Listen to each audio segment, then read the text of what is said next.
Notiparaco, para colombianos de bien. Llamalos, estoy oyendo esos hijueputas.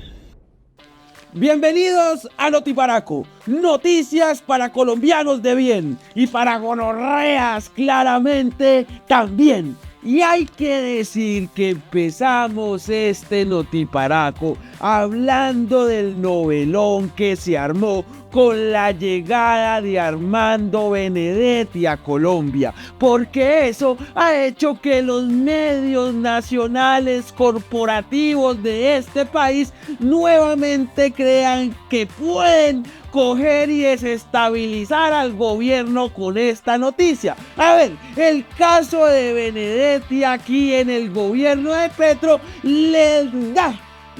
da pues mucha tela para cortar a los señores de Semana, a los señores de Blue Radio, a los señores de la W y a los periodistas tibios de este país que de una vez ponen por encima el hecho de que Benedetti sea una persona de dudosa reputación con los logros de este gobierno y ponen en entredicho la coherencia del presidente Gustavo Petro al escoger a Benedetti pasando por encima, hay que decirlo también, del proyecto político que es el pacto histórico. Mejor dicho, todo empieza porque don Armando Benedetti renuncia a la FAO, se viene acá a Colombia proveniente de Roma, Italia, e inmediatamente encuentra un puesto en el gobierno de Petro como asesor presidencial. Dicho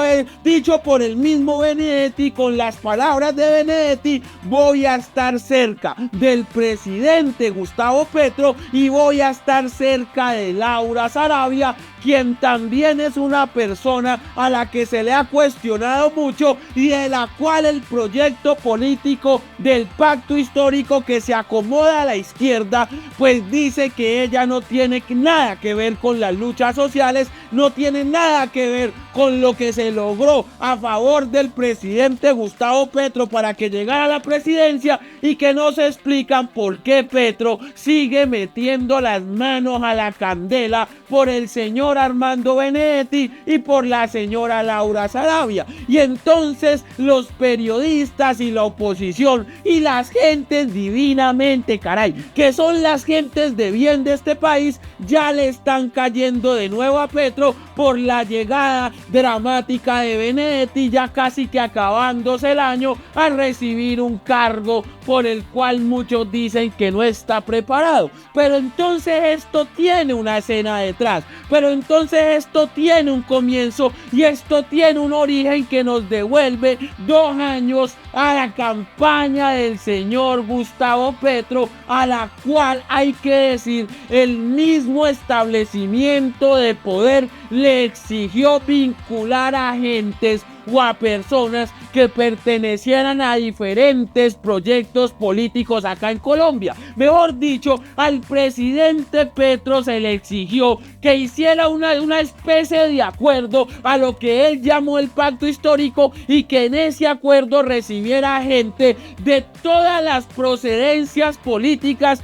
que porque si Petro no hacía eso y que porque si Petro no invitaba a la unión y al diálogo, entonces Petro lo que iba a lograr acá en Colombia no era un gobierno democrático, sino que era directamente una dictadura castrochavista y comunista de izquierdas que iban a llevar a Gustavo Petro a quedarse en el poder. Por eso, cuando Petro abre las puertas a lo que llama el pacto histórico, aterrizan en este proyecto personas como Roy Barreras, personas como Armando Benedetti, pero también recibe apoyos del Partido Liberal y del Partido Conservador, e incluso apoyos del santismo, que al final es el que pone a Benedetti en la jugada política acá en Colombia. al final el santismo es el que le da vía libre a Benedetti para que Benedetti apoye la campaña de Gustavo Petro, refuerce la campaña de Petro y Petro logre quedar de presidente de la República. Hay que decirlo mancomunadamente, gracias al proyecto político de izquierda que defendió y luchó el hecho de que en Colombia se respetara la democracia. Así que Benedetti llega al proyecto político como jefe de campaña del señor Gustavo Petro. Benedetti le acomoda una agenda política a Petro, hay que decir una agenda política que logra llegar a lugares en donde Petro no había llegado, que logra acuerdos políticos que Petro no había logrado en el 2018 y que encumbra a Petro como la opción presidencial para aquel año, ganando y pasando por encima del señor Fico Gutiérrez, del señor Sergio Fajardo y del señor Rodolfo Hernández. Y ahí sí, las gentes de las derechas, divinamente, caray, las gentes de bien carachas, que pertenecen a un sector del santismo, no dijeron absolutamente nada porque veían en Gustavo Petro y en el pacto histórico una oportunidad para ellos ser partícipes, protagonistas del gobierno de Colombia. Y entonces dentro de toda esa gente también se acomodó el señor Prada y también se acomodaron los mismos de siempre, que van rotando y van cambiando de acuerdo a lo que les convenga y de acuerdo a quién vaya ganando en esta campaña política y a quién vaya a presidenciar acá en Colombia. Y ahora, cuando el gobierno de Petro lleva 2 años, cuando la derecha está buscando cómo reunirse para llegar al poder y cómo mejor dicho hacer arreglos y consensos para poner al presidente que ellos quieren, así ese presidente no tenga ni siquiera la formación política para hacerlo, entonces es que viene el ataque ordenado desde las cabezas de la ultraderecha colombiana, los megaempresarios y los banqueros, para decir que el gobierno de Gustavo Petro es un gobierno ilegítimo por tener a Benedetti dentro de sus filas, como si aquí en Colombia fuese la primera vez que un político de dudosa reputación hiciese parte de cargos importantes dentro del gobierno. ¿Que se esperaba un cambio? Pues sí. ¿Que se esperaba que en este gobierno no pasaran estas cosas? Pues sí. ¿Que se esperaba que aquí el gobierno del cambio tuviera otras formas de hacer políticas? Pues sí, pero nos hemos dado cuenta en estos 2 años que prácticamente pareciese imposible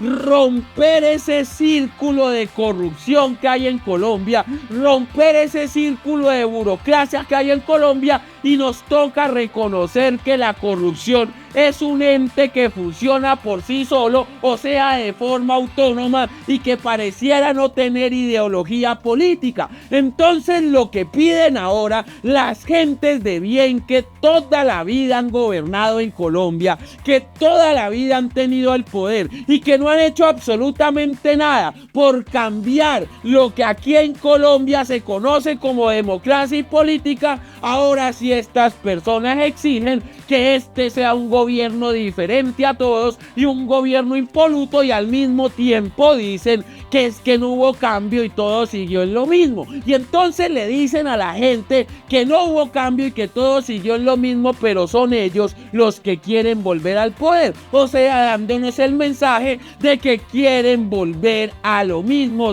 O no les importa si la gente está bien o mal, no les importa si hay corrupción, sino que lo que quieren es tener el juguete ahí en sus manos y seguir haciendo en Colombia lo que a ellos se les venga en gana, porque es que ellos son los que tienen el derecho y el privilegio y el divino, hay que decir, el divino derecho, porque toca decirlo acá, de gobernar en este país. Los únicos que pueden gobernar son los santos, son los Vargas Lleras, son los Uribe Turbay, son los Valencia Holguín, son los Pastrana, son los Gaviria y si es posible hay que decirlo acá hasta los Samper, porque vemos a don Daniel Samper Ospina metido en todo este alboroto queriendo sacar partido, porque es que ellos son los dueños de Colombia, ellos se sienten con la capacidad de gobernar y aquí no va a venir un presidente de izquierdas que no ha tenido cómo solucionar la corrupción a decirle al mismo tiempo a la gente que tiene derecho de gozar de las cosas que se llaman justicia social, que no son nada más que los derechos universales a los que toda sociedad debería de llegar. O sea que aquí en Colombia haya equidad, haya justicia y las gentes pobres que no tienen nada que ver con la oligarquía ni las élites puedan tener una vida digna, pero parece que en Colombia no se puede.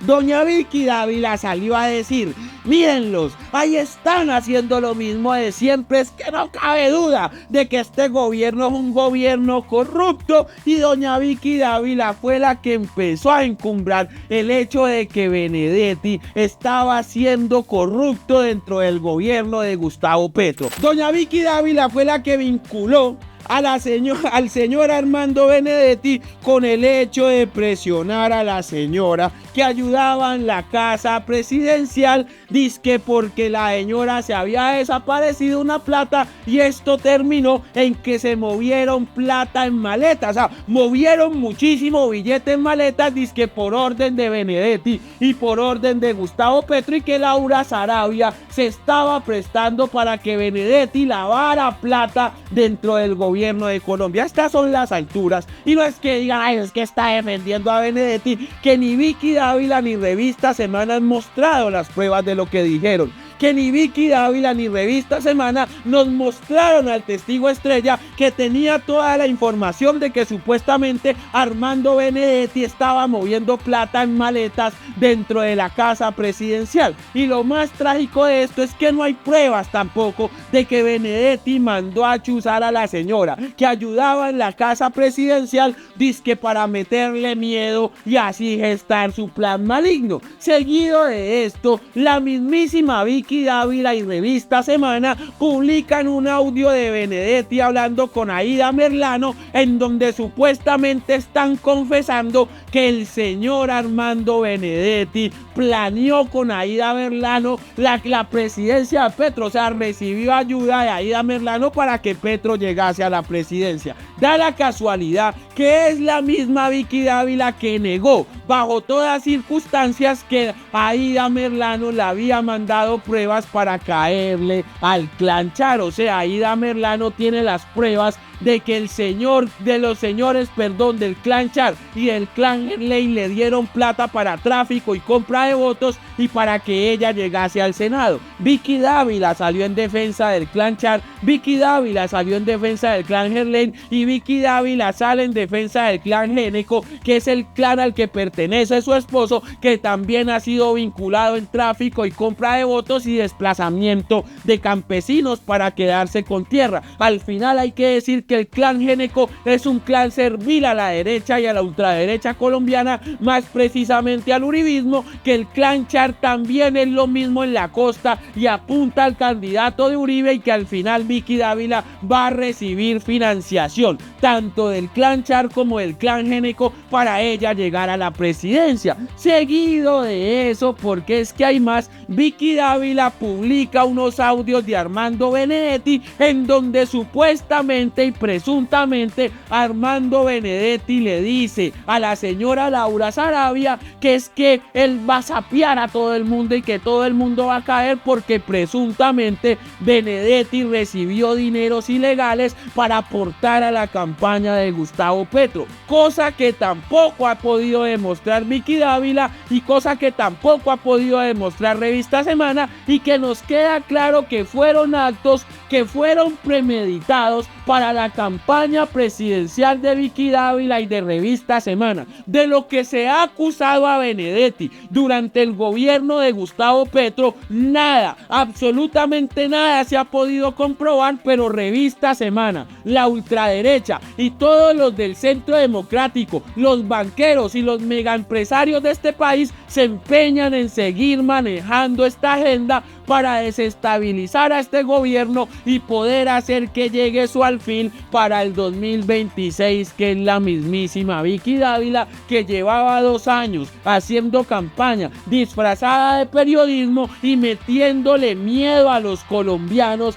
para que así, cuando ella, que ahora ya lo hizo, lanzase su campaña presidencial y se propusiera como una opción para llegar a la presidencia del 2026, ya haya tenido ese camino limpiecito y la gente la viera a ella como una figura de derechas que combate la corrupción de un gobierno castrochavista y comunista que lo único que quiere es quedarse en el poder, cuando el mismísimo Gustavo Petro ha dicho hasta el cansancio que no se quiere quedar en el poder, que no quiere la reelección y que en el 2026 va a entregar a quien gane las elecciones bajo las vías democráticas la presidencia de este país.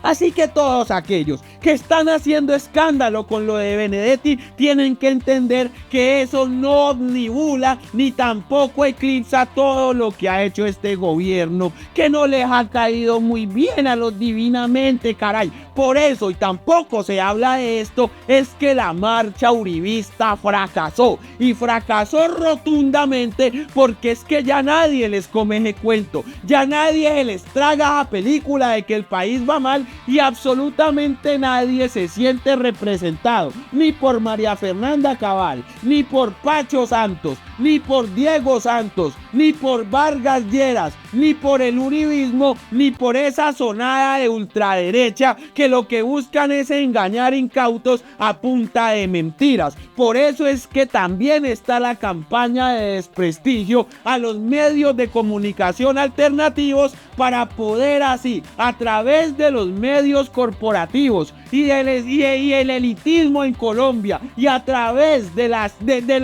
oligarquías y de los banqueros, financiar una campaña que los lleve derechito al poder a punta de guerra sucia, que es lo que ha hecho hasta ahora el periodismo colombiano, confabulados con la matriz, hay que decirlo también acá, de poder del establecimiento hegemónico. Seguido de esto, toca decir que todo esto pues tiene que ver y ocurre con el hecho de que aquí ya están los ricos preocupados, pues, que porque los estudiantes se van a quedar sin plata para estudiar, que porque Petro le está quitando el recurso a miles de jóvenes pobres y porque quiere quebrar el ICT, siendo el ICT tan necesario acá en Colombia, porque los jóvenes pobres que quieran estudiar y que no tengan recursos, lo que tienen que hacer es endeudarse y pagando con tasas altísimas esa financiación para poder educarse en universidades privadas. Porque ¿qué es eso de meterse con el negocito de las universidades privadas y de los millones que cobran por semestre en este país? Cosa que no regula absolutamente nadie. Los que le hablan a ustedes de competencia y de libre mercado, pues al final necesitan que el ICT, financiado con plata del Estado, endeude a los jóvenes pobres para poder estudiar en universidades privadas. Y eso que dice que quién piensa en los pobres, pues María Fernanda Cabal hace 4 años decía que si querían más presupuesto para la universidad pública, que se pusieran a trabajar vagos. Y entonces vemos a un puñado de neoliberales, a un puñado de privatizadores de la educación defender el hecho de que aquí los jóvenes se endeuden para poder estudiar en sus universidades caras e inalcanzables para los estratos bajos de este país. Porque es el cuento de la universidad pública, pues que ojo, ¿para qué? Si ya hay universidad privada, y harta universidad privada que sí hay, y harta universidad privada que también le ha permitido a los peores criminales de este país salir de ahí prácticamente sin graduarse y sin hacer tesis y sin nada, a delinquir acá en Colombia y a robarse el presupuesto de los colombianos. colombianos. Mejor dicho, un negocio bien montado, una vaina bien montada, y cuando se les habla de que aquí toca reinvertir y manejar el ICETEX de otra forma, entonces dicen, ay, que véanlo, como que quiere convertir al ICETEX en un banco. Pues el ICETEX ya funciona con un banco. El ICETEX ha quebrado a familias enteras de la clase media colombiana, y el ICETEX ha hecho que muchos jóvenes pues desistan de estudiar porque no tienen cómo pagar las tasas de interés tan altas que cobran allá, y como arrinconan al colombiano del común, porque al final la educación privada para los ricos pues va a ser siempre y va a estar siempre ahí, pero nadie piensa en la educación de los pobres y en los de abajo. Así que, señoras y señores, el cuentico de que Benedetti está haciendo ahí, ocupando un puesto que porque Petro le tiene miedo, porque pues hay que repensarlo, porque cuando se recibió a Benedetti en la campaña del 2022 se sabía que Benedetti pues iba a reclamar algún cargo en el gobierno de Gustavo Petro, porque lastimosamente así funciona la política en este país. Nadie mete ahí su trabajo, ni nadie mete ahí nada, absolutamente nada en una campaña siendo un político sin esperar absolutamente nada a cambio. Benedetti renuncia a la FAO, Benedetti llega al gobierno nacional en calidad de asesor presidencial, pero de lo que hay que hablar acá es que el otro año las reformas toca hacerlas claras, toca ganarse las reformas y toca hacerlas para que este gobierno por lo menos deje un legado en este país. ¿Que Petro arruinó a Colombia? Pues parece que no. ¿Que Petro en 2 años quebró la economía colombiana? Pues parece que no. ¿Y que a Petro le ha quedado grande gobernar? Pues parece que no, porque si hubiese sido así, y si la comprensión de los colombianos de a pie fuese esa, y la visión y la perspectiva de lo que pasa en Colombia fuese la de que Petro tiene este país hecho un caos, pues entonces los uribistas de a puro palo hubiesen salido a marchar con el Centro Democrático, y nadie salió a marchar. Las marchas fueron un fracaso, y fueron un fracaso tal que doña María Fernanda Cabal viajó hasta Neiva dizque a marchar con los huilenses, y no salió absolutamente nadie a marchar, y no les da ni vergüenza. En la costa atlántica dijeron que es que no habían salido a marchar porque no habían garantías. Puro cuento y puras mentiras del uribismo, que no saben dónde más seguir patinando para que el presidente Gustavo Petro se siga viendo arrinconado acá en Colombia. Esto fue Notiparaco, noticias para colombianos de bien y para gonorreas también. No se olviden activar la campanita y suscribirse a este canal. Muchas gracias por hacer parte de mi comunidad de YouTube, y ahí seguimos adelante con el noticiero del pueblo. Divinamente Canek.